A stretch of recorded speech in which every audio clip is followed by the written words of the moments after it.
Assista agora o programa Veritá. Apresentação Dr. Altemar. Oferecimento Laboratório Carlos Chagas. 66 3423 1971.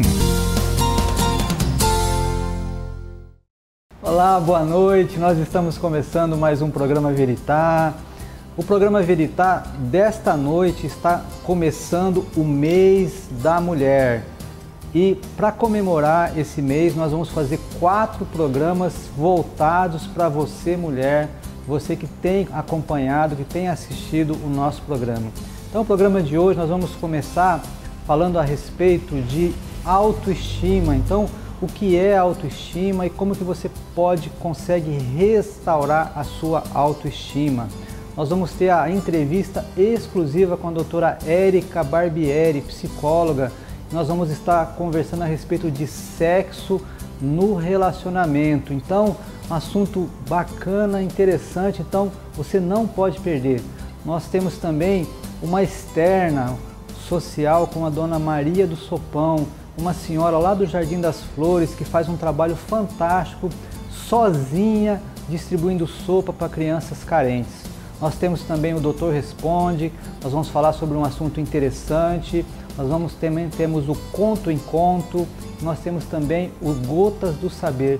Então o programa Veritá está recheado de coisas boas, coisas relevantes, coisas que você vai colocar no seu dia a dia para que você possa ter uma vida melhor, para que você possa ser mais feliz, para que você possa correr atrás dos seus sonhos. Então fique conosco, estamos começando o programa agora.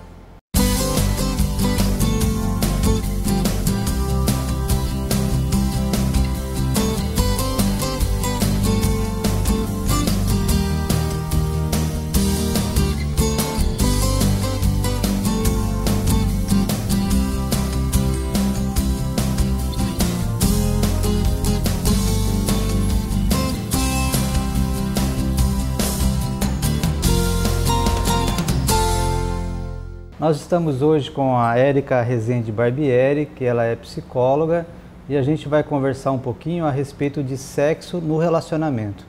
Érica, boa noite. Eu gostaria de agradecer muito pela sua segunda vez aqui no nosso programa, a primeira vez falando de autismo, né? E agora vamos mudar um pouquinho o foco da prosa, né? Érica, eu estava vendo uma pesquisa que assim, o Brasil ele tem essa aura de sexualidade, de corpos sarados, de biquínis e tal. A gente lança moda com relação a isso, mas na estatística, os brasileiros, eles fazem sexo 97 vezes por ano e na França fazem 137 vezes por ano. Por que a gente está levando essa lavada, Érica? Talvez a propaganda realmente seja maior do que a ação, do que a atitude, né? Então a gente tem percebido realmente, a gente está trabalhando em consultório com casais já há 21 anos, o quanto as dificuldades do relacionamento acabam culminando na vida sexual. Então ou o casal vive muito mal, né, e o sexo é a única coisa que segura, ou o casal vive bem em muitas áreas, são parceiros, são companheiros, gostam das mesmas coisas e o sexo é ruim. Então, realmente, o sexo tem sido o ponto-chave para discórdia ou não discórdia dentro de um relacionamento sexual. Eu até falo que é o que diferencia, né? Então, assim, duas pessoas que vivem sobre o mesmo teto, o que diferencia é uma vida sexual. E que ela deve ser satisfatória. Eu acho que muito mais do que propaganda enganosa, digamos assim, né? Muito culto ao corpo e menos atitude, é que o casal realmente consiga se ajustar dentro do desejo um do outro. Essa mesma pesquisa, Érica, ela diz que 56% das pessoas elas estão descontentes com a sua vida sexual. Por que tantas pessoas descontentes? O que está faltando? Olha, eu sempre digo o seguinte, o mundo mudou. E o mundo mudou porque as mulheres mudaram. Porque as mulheres, além de donas de casa que continuam, elas foram para o mercado de trabalho. Sim. Então hoje a mulher trabalha fora e o homem trabalha fora. E em função de tudo isso, ela adquiriu um certo poderio, digamos aí, financeiro de contribuir com essa casa. Hoje ela não quer um sexo pelo sexo, o sexo para simplesmente bater cartão ou cumprir com a sua obrigação de esposa. A mulher descobriu o orgasmo e ela quer esse orgasmo. Então, o que Até acontece? isso elas querem, Érica? E por que não? Né? Então, as nossas vovós Já se conseguiram contentavam. tanta coisa, até isso. Pois é, mas diz que isso é muito bom, né? A gente recomenda, inclusive, a todos. É bom pra pele, parece, né? Libera, assim, uma quantidade imensa de hormônios. Eu sei que as pessoas gostam de atividades físicas e eu também gosto, mas as pessoas falam assim, olha, eu vou correr pra liberar endorfina, né? Porque a endorfina é precursora de serotonina, e daí regula os meus hormônios, né? Regula a testosterona e regula... Gente, e sexo? Com relação, inclusive, à depressão, eu falo com excelente antidepressivo, é a relação sexual. Porque um ato sexual, dizem aí, que ele bate em 8 ansiolíticos. Uma relação sexual. Então, as mulheres descobriram que podem ter orgasmo. E aí, isso faz com que esse macho alfa, né, que até então simplesmente chegava lá e solicitava essa parceira, Aquela história assim, hoje eu vou te usar... eu ouvia isso de família, né, assim... Inclusive a mulher perguntava, você vai me usar hoje, né? Não, ai, que bom. Aí ela ia e dormia. Hoje a mulher quer o orgasmo. Só que daí, para que isso aconteça, esse macho alfa também precisa evoluir, né? Então, o que acontece? A mulher chega do serviço, ele chega do serviço. Mas ele senta para assistir um jornal, ou não fazer nada, ou ficar coçando o pé, enquanto ela tá lá, pegando criança, agarram daqui, agarram dali, quem tem os filhos sabem disso, fazendo a janta, criança no colo, às vezes até amamentando, e o ser, me desculpe aí os homens, com todo respeito ao senhor, sentado, né? Ela trabalhou fora também, coçando a e barriga, ele também, assim, né? Outras coisinhas mais. E ela trabalhou fora, e ele também, mas ela chega em casa e o turno dela continua e ele ali. Sim. Aí ela tá cansada, suada, enfim, as crianças dormiram e eles vão pra cama. Meia-noite. Geralmente, né? Um horário muito ruim, inclusive. Culpa dele também, porque se ele tivesse contribuído, eles teriam ido deitar mais cedo. Nossa. E diferente dos homens que fazem sexo quando estão cansados e precisam relaxar, a mulher cansada, ela precisa dormir, né? Então a última coisa realmente que ela pensaria era no sexo. Aí o homem chega lá no quarto, porque ele está descansado, animadinho ali, esperando um algo mais. E aí eu vou brincar aqui com o órgão genital feminino, vou chamar ele de peixereca, né? E ele chega lá achando que a peixereca é raspadinha e vai direto lá, achando que a mulher com isso vai pegar fogo. Ah, faça-me o favor, né? Pediu para brigar. Porque primeiro que essa abordagem é para ela uma ofensa. Porque ela está extremamente cansada, ele ficou ali sentado enquanto ela se matou. E normalmente ele chega com a camiseta de time, com aquela cueca com o elástico linda, assim, né? faltando, com um pingo de xixi na cueca, e ainda quer... Cueca do papai, né, que a gente brinca aí com todo respeito a eles. E ela cansada, ele não contribuiu em nada para que as coisas fossem diferentes à noite. Eu brinco, ele não juntou gravetos nem durante o dia e principalmente à noite. E chega lá abordando justamente nas zonas erógenas dela. Não é assim que funciona. Então, essa mulher mudou, o mundo mudou, as mulheres mudaram e hoje elas exigem muito mais. Então, o que ele deveria ter feito? É óbvio. Então, assim, ela chegou, ele chegou. As crianças estão lá, são dos dois. Vamos lá, rapaz, contribui. Lava uma louça. Nossa, mas não tem coisa para excitar mais uma mulher, ver o homem lavar louça. É lindo. Excita a mulher, né? É excitante, ele tá ali trabalhando. Porque, na verdade, a mulher tem orgasmo pelo homem que ela admira. Mas esse homem trabalhando, ela não vê. Mas ele ali lavando louça, com certeza ela está visualizando. Ajudando com as crianças. Ele está ajudando, ele é parceiro, ajuda, pega essa criança no colo. Você pode ter certeza que até se ela estiver cansada, mas depois ele ter contribuído, com certeza não vai dormir meia-noite, porque ele ajudou a metade do serviço, eles vão mais cedo para a cama. Certo. Claro que ele não vai abordar direto, viu? Homens não abordam direto as zonas erógenas. Faz carinho nas costas, como quem não quer nada. Faz massagem no pé, como quem não quer nada, imagina. Vai rodeando o toco primeiro. Faz o que ela gosta e ela vai dar o que você quer. E é assim que funciona. Por isso que a gente fala que o mundo mudou, né? Brincadeiras à parte, Érica, esse é um pepino para muitos casais, né? As pesquisas mostram que 30% das mulheres não têm orgasmo. Existem casos de mulheres que nunca tiveram orgasmo. E 35% delas não têm desejo sexual. O que você acha que se deve a esses números tão altos, Érica? A gente percebe o seguinte, o sexo, vem evoluindo com relação ao que diz respeito a tabu.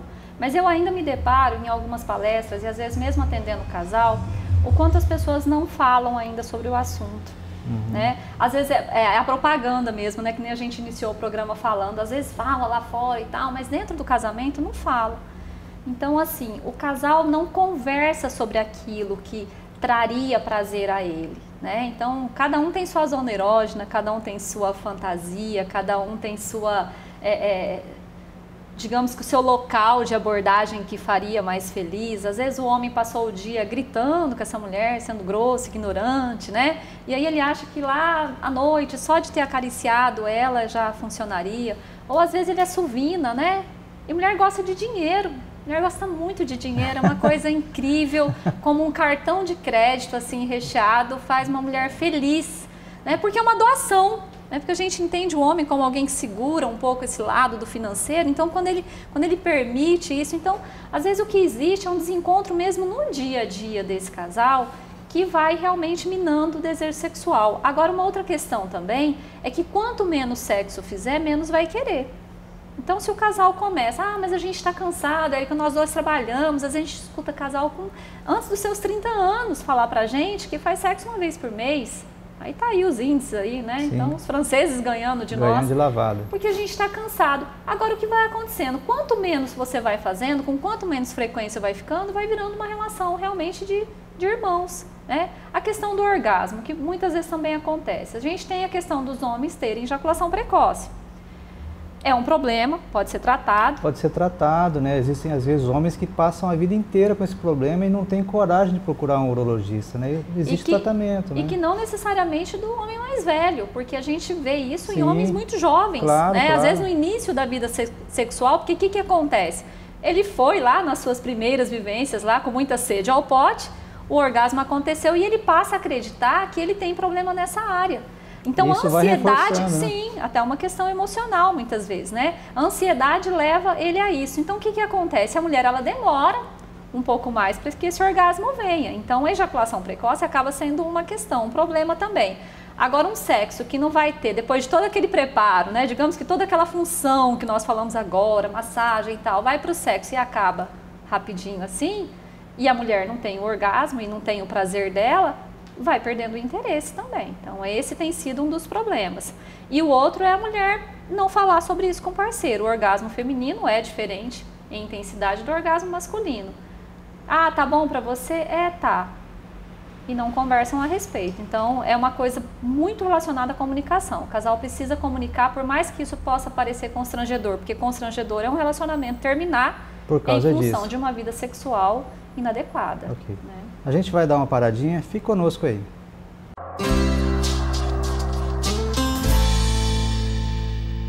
O Laboratório Carlos Chagas está em Rondonópolis desde 1978. Participamos do Programa Nacional do Centro de Qualidade da Associação Brasileira de Análises Clínicas, nas categorias Prata, Ouro e Platina. Isso é tradição com qualidade. O Laboratório Carlos Chagas coleta, analisa e entrega seus exames, pois você não vai a qualquer médico quando necessário. Faça seus exames em quem realmente conhece e confia. Laboratório Carlos Chagas. Ligue para nós, 66-3423-1971.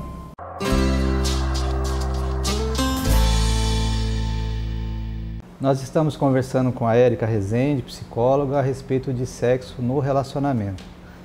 Érica, o que muda com relação ao relacionamento sexual depois que a pessoa casa ou a pessoa vai morar junto? Porque as pessoas reclamam, né, que muda, que começa a ter menos relação sexual. Por que acontece? Ou isso é mito, isso é verdade? Como é que é isso? Isso é fato, né? A gente percebe que isso é fato. Por quê? A gente vê às vezes nas palestras o pessoal questionar com a gente, né? Mas doutora, quando a gente namorava, né, o sexo era farto, né? Então, era em qualquer situação, era no fusquinha, era com a boca suja mesmo, né? Com mau hálito, despenteado, tudo ia, né? Mas ela era muito boa de cama. Agora, doutora, olha lá. Agora, para ter uma noite de sexo é uma luta, uma dificuldade. Vou devolver, vou reclamar pro PROCON. A gente fala assim, olha, ser, né? Que a gente já chama assim. É interessante como ela diz a mesma coisa para nós, porque você também mudou. Porque o homem, quando ele quer conquistar, quando ele está nessa fase da conquista, ele também é gentil, ele é querido, manda ele chega, flores, manda flores, chega na hora, né? Onde, né? Ela não precisa nem ligar para saber onde você está, né? E depois de um certo tempo no relacionamento, onde você está, tô indo, né? Esse tô indo leva 2 horas. Quando ele chega, ela já está furiosa. E vai ter relação sexual? Não vai. Agora, quando eles estão namorando, ele chega até mais cedo, ele quer impressionar. Então, o macho, alfa, ele tem essa necessidade de impressionar. E isso, depois de casado, ele também deixa de fazer. Então, a mulher diminui a frequência sexual, mas em contrapartida, ele também deixou de conquistar. E aí que mora a questão. Ah, mas eu sou um homem de palavra, mas espera lá, se ele quer continuar tendo uma vida sexual ativa, ele tem que continuar cultivando essa vida sexual ativa. É uma troca. É uma Porque troca. a mulher, ela precisa ser estimulada. Estimulada, cultuada, né? É muito mais do que... Não está na cabeça dela prontamente esse sexo, né?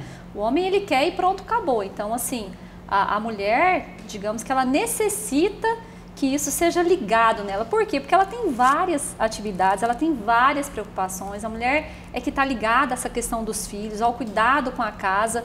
E o homem, eu até brinco, tem essa mente mais recheada, né? Tem mais espaço para o sexo, mas a mulher precisa ser ativada. E aí depende dele fazê-lo ou não. A competência é do homem, a competência é do macho. Tem até umas analogias, umas brincadeiras, fala que a mulher é como um fogão a lenha. Né, que tem que devagarzinho que vai pegando fogo. Vamos juntando brasa, eu até brinco, junta brasa durante o dia, né? Seja querido durante o dia, você pode ter certeza que à noite é só tacar o fogo lá que vai, né? Que vai fluir. Ok. Érica, quais são os benefícios da relação sexual? São inúmeros, né? A gente diz que o sexo, além de procriar, é para o prazer e é para manter a unidade do casal. E aí, pesquisando a respeito dessa questão da unidade, observei que a relação sexual libera ocitocina, que é o hormônio da ligação. Sim. Então, veja bem, a mulher fica muito apaixonada depois do sexo, ela agradece esse homem e ele também, olha, e aí surgem aquelas palavras que muitas vezes não se fala, eu te amo, né? E é tudo muito lindo. Além da pele, né? Eu até falo que está na cara, né? Depois de uma relação sexual, você vai para frente do espelho, um botox, foi um preenchimento pela liberação natural, pela liberação dos hormônios. Pesquisando a respeito, nós também vimos que o casal que tem uma vida sexual ativa rejuvenesce de 10 a 12 anos. Então, se você quiser realmente parecer mais jovem, tenha uma vida sexual ativa. Emagrece mais do que corrida. Então, dependendo da frequência do quanto vai demorar esse sexo, e dependendo se ele é um sexo mais tranquilo ou se é algo assim mais forte, o gasto calórico é muito grande. Então, veja bem, né? É o efeito que pode fazer sobre isso. Então, você não teve tempo de fazer uma esteira, o dia foi muito corrido, você não fez uma atividade física, vai para o sexo, vai para a cama, termina o seu dia gastando caloria, né? Emagrecendo, liberando endorfina. A endorfina, que é uma precursora de serotonina, endorfina, que seria a nossa morfina natural, tira dores, né? Tá com dor de cabeça? Vamos para um ato sexual, olha, não precisa tomar um analgésico também. Então, são inúmeros os benefícios, igual né? o Bombril, tem 1001 utilidades. 1001 utilidades, digamos que libera os nossos hormônios, os nossos neurotransmissores são estabilizados, né? Rejuvenesce. Então, assim, sexo é bom, recomendamos a todos. Né? Existe uma frequência ideal, Érica? Então, a gente até brincou aí com a questão da relação da pesquisa. É claro que a gente vê o seguinte, uma média, vamos pensar então na nossa média nacional, de 2 relações sexuais por semana é confortável, tá? Mas existem casais que são mais animadinhos, mas que o casal se ajusta. Tá? Então, tanto um tem muito desejo, quanto o outro também tem muito desejo, eles se ajustam e fazem até todo dia. E por que não? Já que faz bem, tão bem assim, né? Todos os benefícios que nós temos. Agora, a gente percebe que o homem nessas tentativas, muitas vezes, e a mulher recusando, ou até o contrário, porque tem homens também que apresentam algumas dificuldades nessa área, eles começam a se afastar. Então, a gente percebe que quando começa a passar 15 dias, um mês, eu vejo que é uma frequência ruim. Então, o casal se ajusta, mas tem que tomar muito cuidado com essa distância que dá. Por quê? A libido feminina é produzida pelo ato sexual. Então, quanto menos ela fizer, menos ela vai querer também. Então, nós temos que tomar cuidado justamente porque essa unidade vai se desfazendo. E isso é um ciclo vicioso, né? Porque quanto menos se faz, e aí parece que tem alguns casais que têm meio que vergonha de conversar explicitamente a respeito, e aí eles vão se afastando cada vez mais, né? Mas temos que tomar cuidado, né? Porque quem não dá assistência perde para a concorrência também, né? Depois não vamos reclamar se algumas coisas acontecem. Ah, me traiu, né? Olha que vagabundo, olha que vagabunda. Mas fica vulnerável, porque há uma necessidade fisiológica, sim, de uma vida sexual ativa. Isso é fato, né? Isso é fato. Érica, e com relação ao sexo na terceira idade? Uma vez, Érica, eu tinha uns 15 anos, eu ouvi de longe, de madrugada, meus avós transando, e eu fiquei traumatizado por uns 15 dias, né? Por que ainda a gente tem tanto tabu de conversar sobre sexo na terceira idade? Por que é isso? Engraçado a questão do trauma, né? Não só dos avós, imagina o seu dos avós, mas até com relação aos pais, né? Sim, a gente tem a ideia de que o pai e a mãe não transam sexo, né? E a vovó e o vovô... É um assunto ruim de falar, né? É interessante isso, apesar de nós termos vindo justamente dessas brincadeiras calorosas deles. Estamos aqui, é graças a isso. Mas assim, a questão do sexo na terceira idade... até com o advento aí dos azulzinhos e tal, para os homens, e aí já agora também essa proposta de trazer hormônios também femininos, tem muitos casais mais idosos, digamos assim, que está com uma frequência muito maior que os jovens, né? Já não existe a preocupação dos filhos, essa correria aí de arrumar, botar para a cama e fazer tarefa com as crianças, a preocupação com a vida financeira, eles estão com a vida um tanto mais tranquila, e eu diria que tem jovens aí perdendo. Para o vovô e para a vovó aí que te traumatizou em algum momento da sua vida. Então, é importante o pessoal ficar esperto, sim. É muito bom manter em unidade, né? Digamos que até ver pela finalização da vida mesmo, de estar chegando próximo disso, a necessidade da gente estar gastando esse restante de hormônio. É claro que tem que haver, sim, uma harmonia, né? Porque nem sempre a mulher não vai ter o azulzinho e o homem vai ter, para que o casal não entre justamente num processo de separação no final da vida em função da frequência sexual, né? Precisa se cuidar. Érica, nós estamos terminando a entrevista, é um assunto assim bacana, eu acho que tirou dúvida de muita gente que está em casa. Você sabe que a gente está no mês da mulher, então o programa Veritá queria te dar um presentinho, um mimo para apimentar a sua relação. Eu agradeço, né? E ofereço o programa mesmo e tudo que a gente conversou, que eles sirvam realmente para apimentar, né? Esses relacionamentos conjugais aí que andam meio apagados. Né? Que faça toda a diferença. Então eu ofereço as minhas pimentas para vocês. Tá bom. Fique conosco, a gente ainda tem muito programa pela frente. Tem o Gotas do Saber, tem o Conto em Conto. Fique conosco.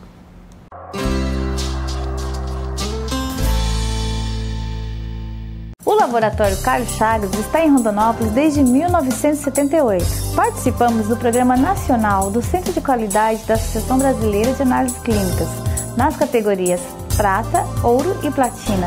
Isso é tradição, com qualidade.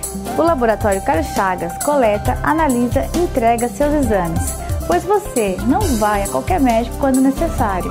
Faça seus exames em quem realmente conhece e confia. Laboratório Carlos Chagas. Ligue para nós, 66-3423-1971.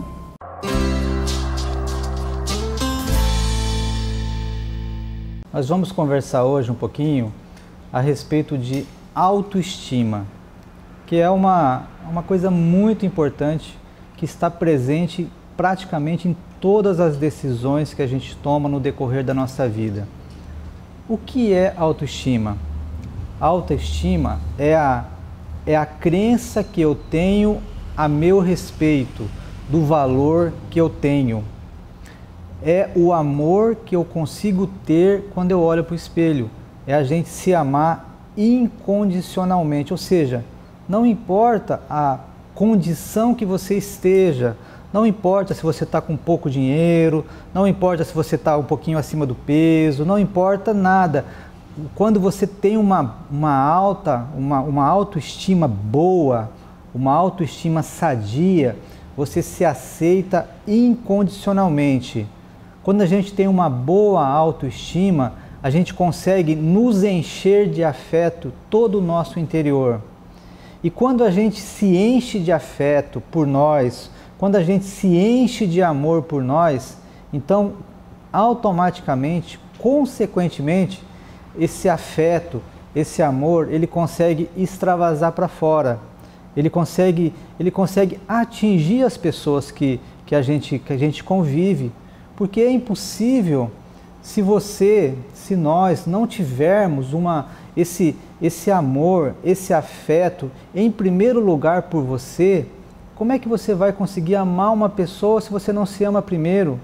Como é que você vai conseguir valorizar, ou como é que você vai exigir que alguém te valorize se você não se valoriza primeiro?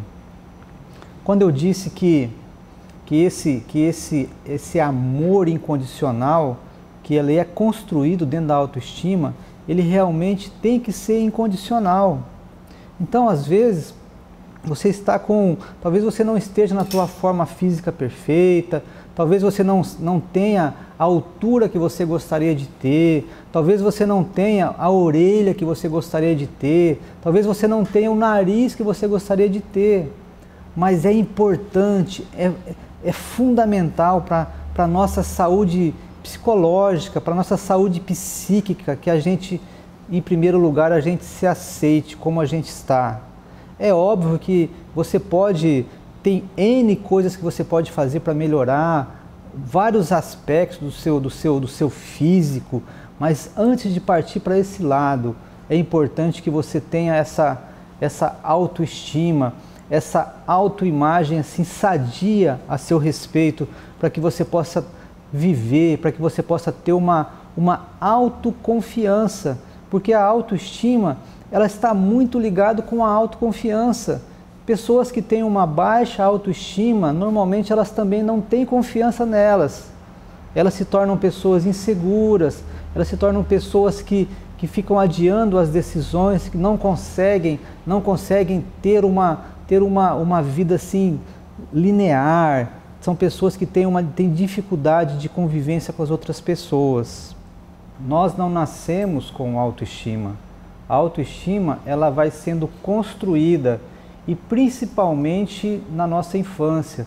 Então é muito importante você que tem filho pequeno entender que a sua atuação, a maneira como você se relaciona com essa criança, a maneira como você encoraja, como você elogia, como você ampara, como você ama, como você apoia essa criança, vai ser fundamental para a construção de uma autoestima sadia. Pessoas que tiveram problemas na sua infância, que tiveram pais que não tiveram essa sabedoria, que tiveram situações complicadas de abandono ou de pais muito severos, muito austeros, que criticavam demais a criança, que diziam muitas palavras negativas para essas crianças, normalmente se tornarão adultos com uma autoestima muito baixa. Então, essa autoestima baixa, ela vai interferir de uma maneira muito negativa na nossa relação com o mundo e nos impede muitas vezes de tirar prazer e de tirar gratificação nas nossas experiências na vida. Quais são as principais características das pessoas que têm uma autoestima baixa? Normalmente são pessoas que são muito negativas, que elas têm a tendência a se colocar rótulos sempre negativos. Ou seja, eu não consigo fazer nada direito, nada dá certo para mim. Então, quando você tem esse tipo de postura diante da vida, realmente é como se você se colocasse um rótulo. Imagina uma pessoa que coloca um rótulo em um determinado produto, mas perceba que esse rótulo, ele é uma coisa imóvel, ele é uma coisa estanque, ele é uma coisa que não muda. Quando você se coloca um rótulo, você está tirando toda a capacidade, toda a chance que você tem de mudar. Porque a nossa vida, a vida humana, nós estamos em constante modificação, nós estamos em constante evolução. Então nós temos toda a capacidade, nós temos toda a condição de restaurar, de reestruturar a nossa autoestima. Mas quando você se rotula, é como se você fechasse a porta para qualquer tipo de mudança. Então é importante que você pare de se rotular, pare de se considerar como essa pessoa que não consegue, como essa pessoa derrotada, essa pessoa que não consegue caminhar. Outra característica das pessoas com uma baixa autoestima, normalmente elas são pessoas solitárias, elas gostam de ficar muito só, elas têm dificuldade de construir, de fazer amizades e de manter essas amizades. Elas têm muita dificuldade de serem elogiadas. As pessoas que têm baixa autoestima, quando elas são elogiadas, elas ficam embaraçadas, elas ficam sem graça. As pessoas que têm baixa autoestima, elas dificilmente sorriem e elas têm muita dificuldade de manter contato visual. É aquela pessoa que conversa com você, mas olhando para baixo, olhando para os lados, tem muita dificuldade em olhar diretamente para os seus olhos. As pessoas com baixa autoestima, elas são pessoas que são muito sensíveis a críticas, ou seja, elas fazem as coisas sempre na tentativa de aprovação das outras pessoas.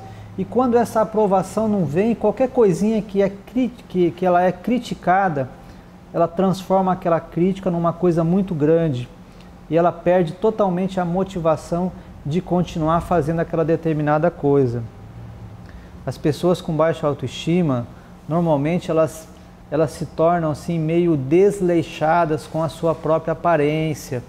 Elas não cuidam do cabelo, não cuidam da unha, muitas vezes elas comem muitas coisas assim que vão engordar. Então são pessoas que não têm muito cuidado com a sua própria aparência, justamente porque elas não gostam do que elas estão vendo, E isso se torna um círculo vicioso, porque quanto menos você se gosta, mais você vai se maltratar.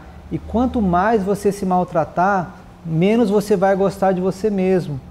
Então é necessário que você comece a entender esses conceitos, para que você possa reagir, para que você possa resolver essas questões. Como que você pode, se você conseguiu se identificar, se você conseguiu perceber alguns pontos que você acha que você tem uma autoestima baixa, como é que você pode começar a trabalhar isso dentro de você? Imagine que você tem um emprego novo, que você assumiu um emprego novo e que lá existe, nesse emprego novo, uma máquina muito cara e que te entregaram então um manual enorme para que você possa aprender a lidar com essa máquina. Eu tenho certeza que você vai fazer tudo para aprender exatamente como manusear a máquina, como tirar a melhor performance daquela máquina, como fazer para fazer a manutenção daquela máquina, para que você não quebre aquela máquina, para que você faça um bom trabalho. Então, isso também é verdade para nós.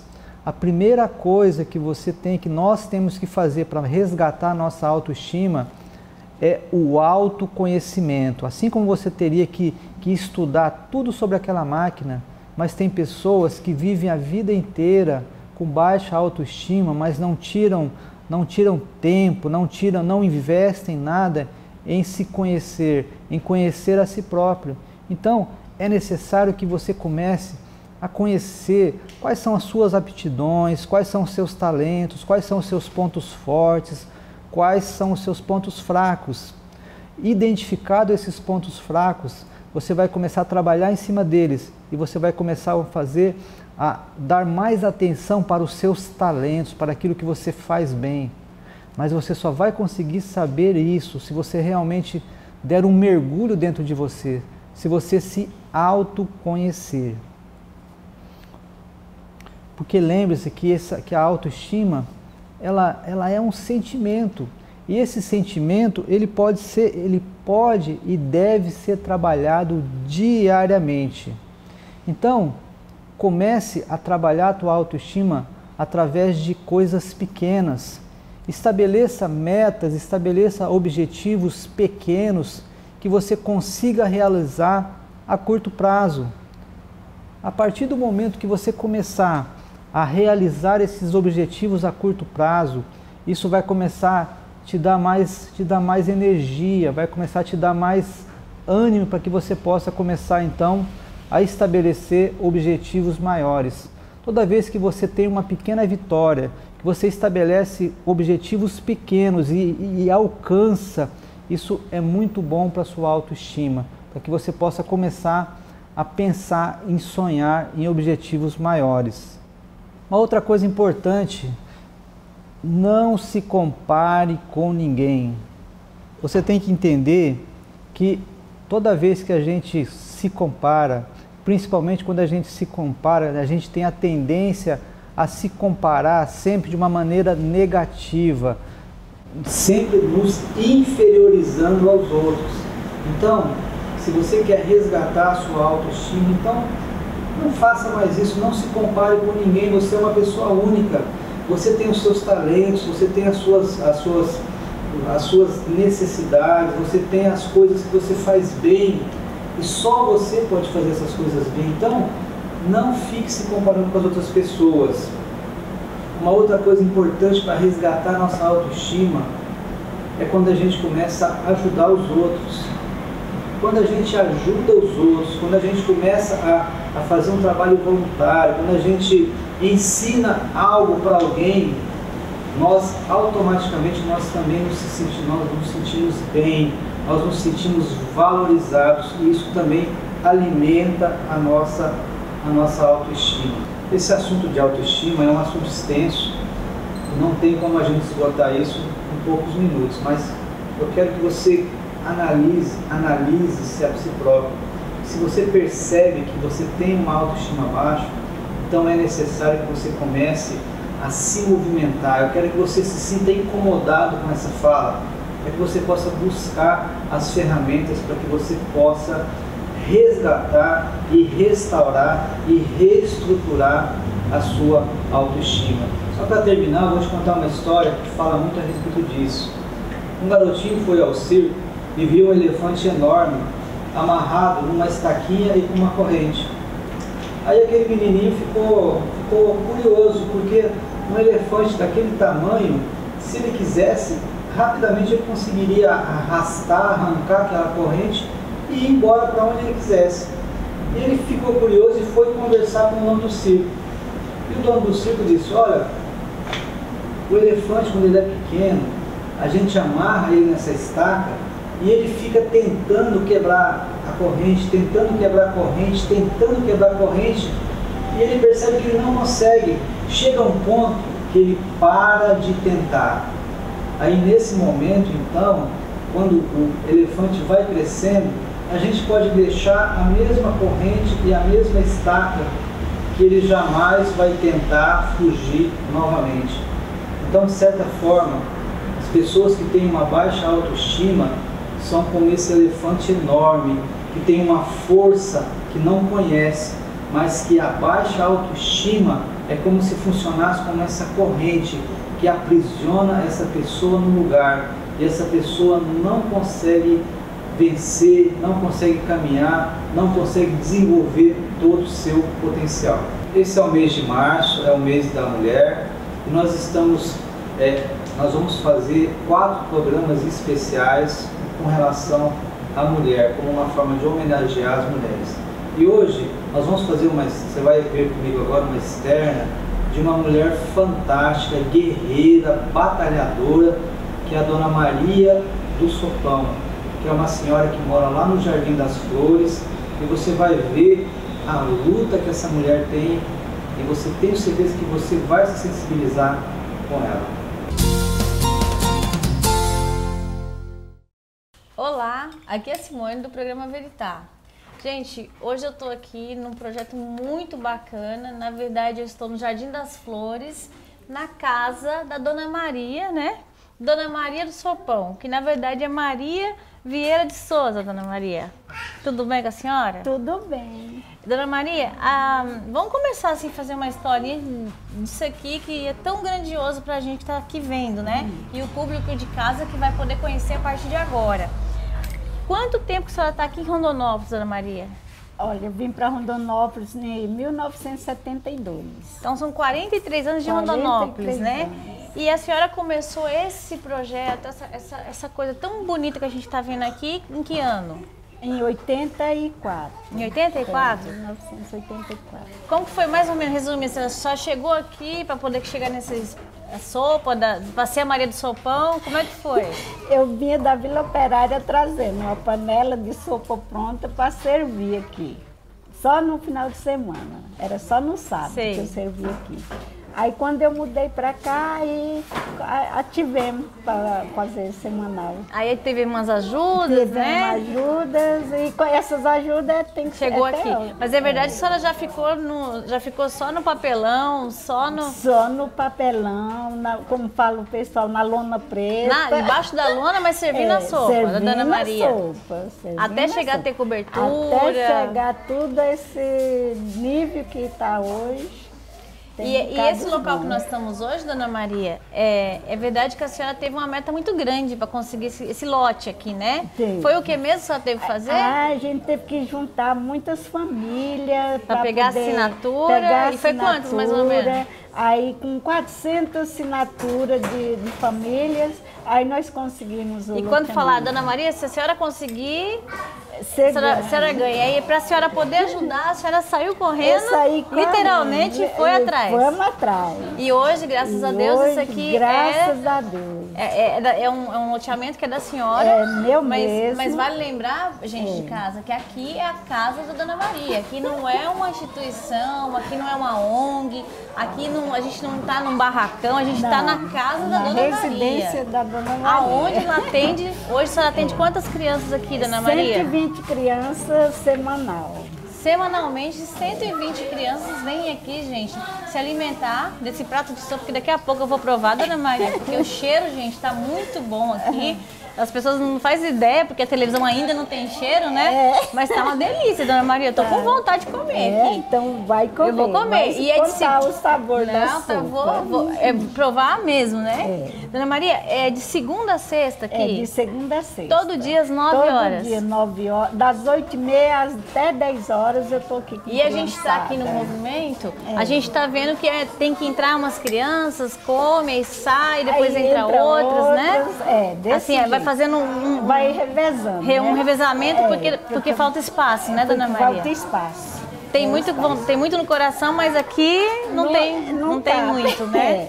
Aí uns levantam, termina, vai e os outros aí vai chegando os outros e todo mundo já está acostumado também, já estão né? acostumados com essa rotina. Que mesmo bacana. Quando era na terra ali embaixo, era desse jeito. Quando nem tinha o piso, já era assim, né? Era assim. Dona Maria, e à tarde, o que a senhora serve aqui? Eu sirvo sopa e servo suco, chá, bolacha. O que tiver, né? Vamos dizer assim, o que a senhora tiver. Mas todo dia tem alguma coisinha que a senhora serve, tem, né? Alguma coisa, não fica sem ganhar. Sempre tem alguma coisa. E eu vou lembrar o público de casa que, além de ser a senhora que faz tudo, né? A senhora que cozinha o quê? Há 27 anos que a senhora está cozinhando? 27 anos aqui. Fazendo por trás a senhora está por trás de tudo, né? Inclusive do fogão. Do fogão. Estou na frente desse fogão a vida toda. A senhora passa muito tempo cozinhando, né? Cozinhando. Então, quer dizer que além de fazer tudo isso aqui, a senhora também põe a mão na massa mesmo, né? Põe, tem que pôr a mão mesmo é verdade. E a parte da tarde, pelo que eu entendi, Dona Maria, a senhora depende do que as pessoas podem doar, né?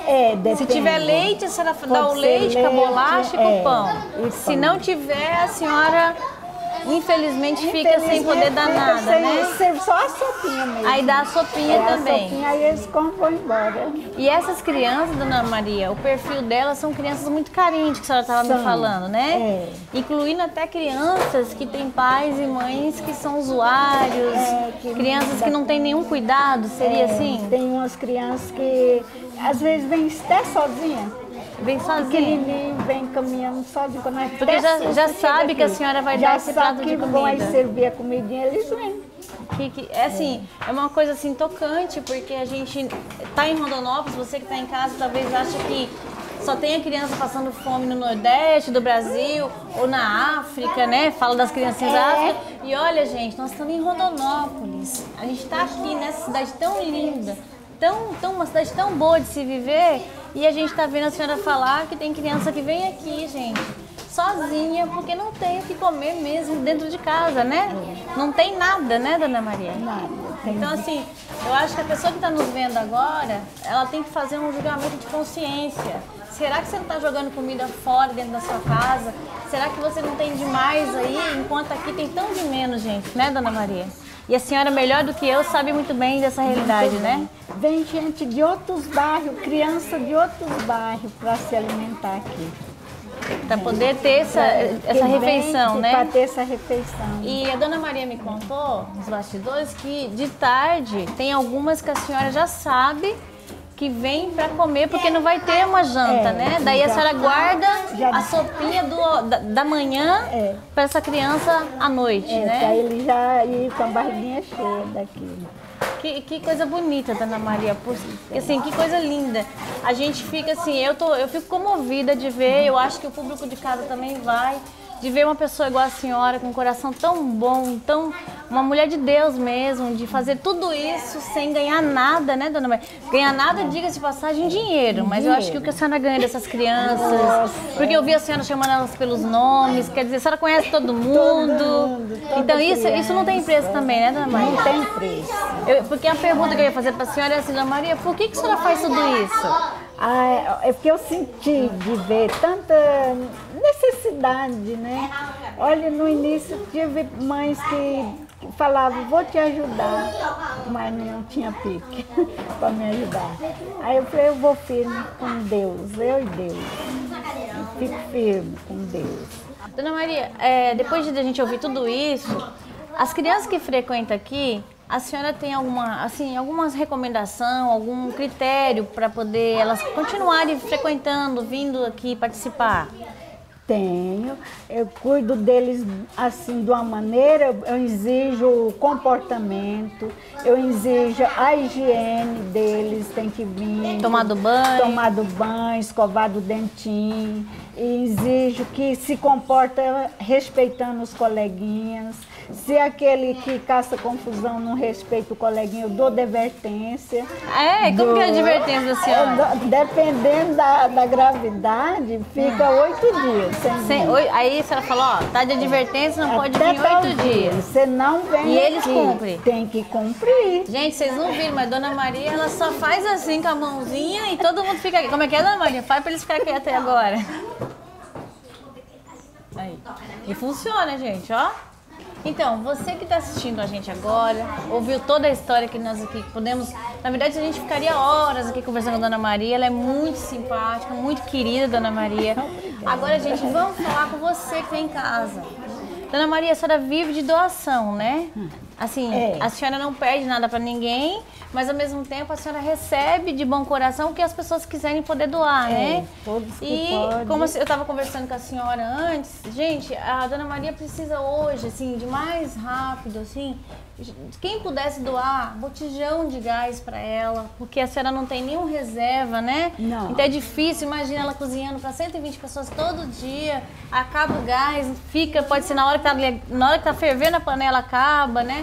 Então, gente, um botijão de gás vazio, um botijão cheio, leite, gente, as crianças estão praticamente já sem o leite para essa semana, já não tem o leite, né? Óleo, gente, arroz, né, Dona Maria? Não tem mais, acabou. O frango que a senhora usa para temperar aqui, né?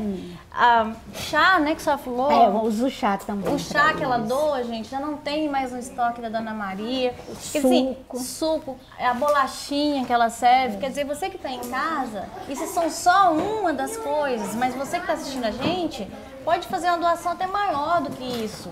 Então a gente está pedindo até pouco, porque o que essa mulher faz, ela merecia que nós viéssemos aqui com caminhões e trouxesse para ela um estoque inteiro. Com a Dona Maria, fica um ano aqui fazendo tranquila, sem se preocupar se amanhã vai ter o que cozinhar, né, Dona Maria? Então, por favor, você que é empresário, você que é dona de casa aí, que você tem mais um pacotinho de arroz, por favor, doa para a Dona Maria. Nós vamos estar deixando o telefone da Dona Maria aqui, o celular da senhora mesmo, né, Dona Maria? Vamos deixar o telefone da casa da Dona Maria. E se você não tem tempo de doar comida, alimento, por favor, doe com dinheiro. Nós vamos estar deixando o número de uma conta bancária aqui embaixo.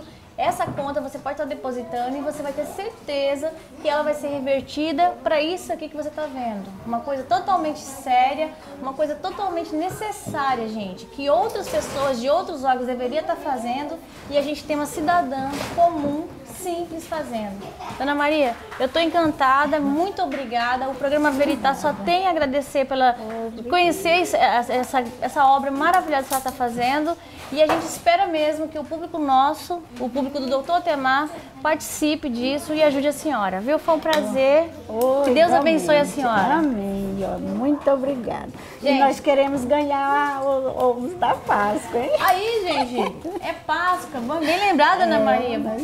Pessoal de casa, vamos doar ovo de Páscoa para Dona Maria do Sopão. As crianças aqui vão querer ganhar um ovo, hein?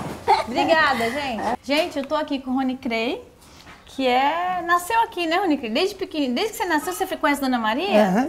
E você vem aqui todo dia comer essa sopa aqui, Rony Crey? Vem. E você gosta? Gosto. Muito? Muito. O que a Dona Maria significa para você? Bem.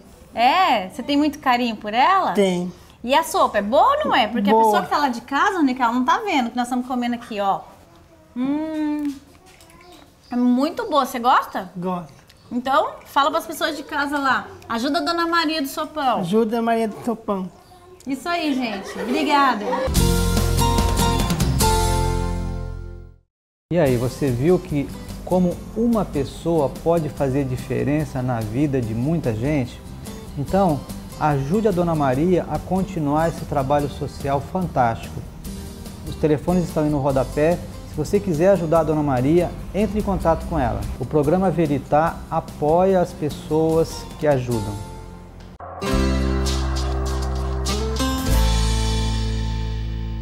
O Laboratório Carlos Chagas está em Rondonópolis desde 1978. Participamos do Programa Nacional do Centro de Qualidade da Associação Brasileira de Análises Clínicas, nas categorias Prata, Ouro e Platina. Isso é tradição com qualidade. O Laboratório Carlos Chagas coleta, analisa e entrega seus exames, pois você não vai a qualquer médico quando necessário. Faça seus exames em quem realmente conhece e confia. Laboratório Carlos Chagas. Ligue para nós, 66-3423-1971.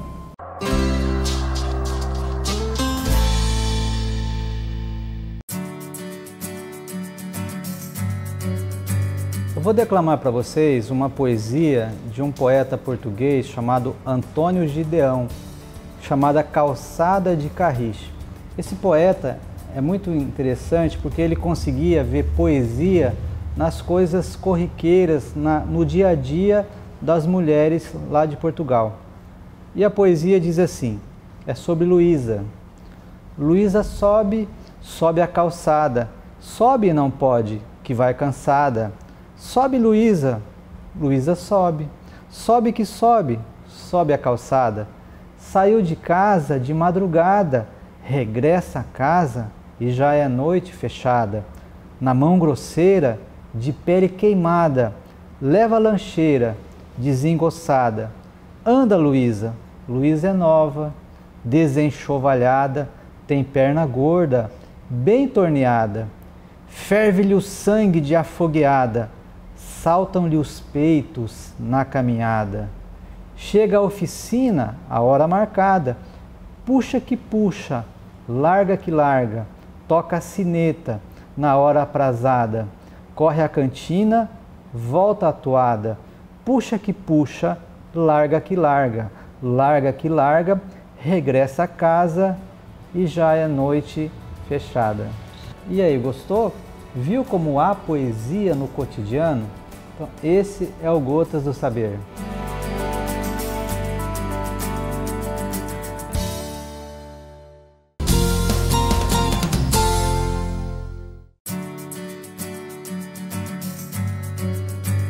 No quadro Doutor Responde dessa noite, a gente tem uma pergunta que veio lá do Jardim Europa e a pessoa não se identificou. A pergunta é a seguinte: doutor, quando eu tenho relação sexual com minha esposa, eu tive uma dor de cabeça horrível já durante 3 vezes. O que é isso? Nós temos mais de 100 tipos de dores de cabeça diferentes. E existe uma dor de cabeça bem interessante, bem esquisita realmente, que ela é chamada de cefaleia orgásmica. Ou seja, realmente é uma dor de cabeça muito forte que aparece durante a relação sexual e especificamente durante o orgasmo. Essa dor de cabeça, ela normalmente ela aparece em pessoas que já têm enxaquecas, que já são portadoras de dores de cabeça. E ela é uma dor que dá mais em homens.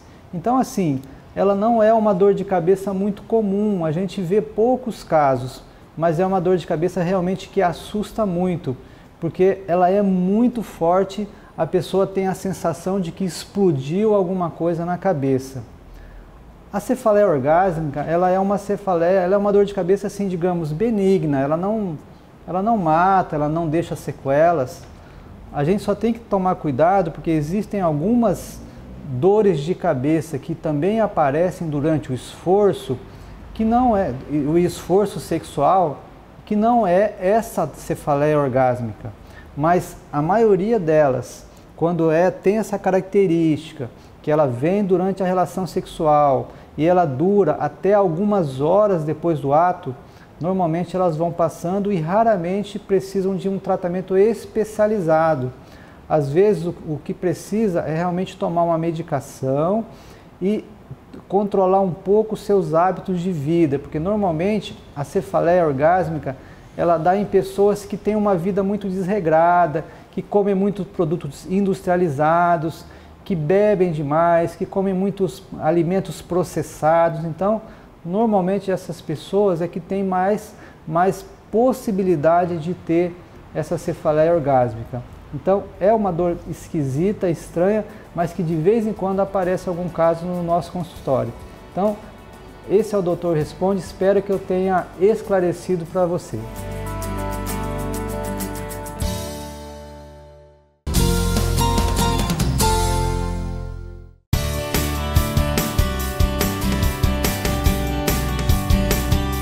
Érica Rezende e vou contar para vocês uma história que nos aconteceu muito recentemente. Em setembro agora de 2015 eu ia para um congresso e geralmente eu levo a família, levo a minha filha, levo o meu esposo e compramos passagem por Rondonópolis. Era no mês de setembro, acreditei que não iria chover, mas caiu um pé d'água, né, por volta do dia 8 de setembro e como sempre, quem é rondonopolitano sabe, o voo não parou aqui. Tivemos que pegar ônibus, perdemos todos os horários, chegamos em Cuiabá, até relocarmos em outro voo. Eu cheguei já em São Paulo muito tarde e nós fomos até São José dos Campos. E de lá eu pegaria um outro ônibus, mas nós já chegamos em São José dos Campos por volta da meia-noite. E não tinha mais ônibus para Campos do Jordão, onde eu deveria ir, que seria o nosso congresso.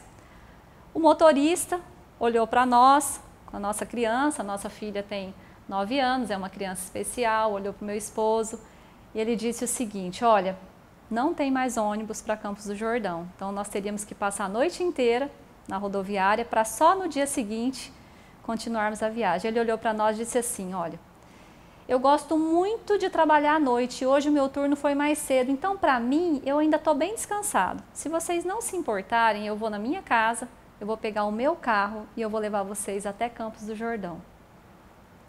E nós ficamos assustados e agradecemos ele por isso. Ele colocou a gente no carro, foi uma viagem maravilhosa.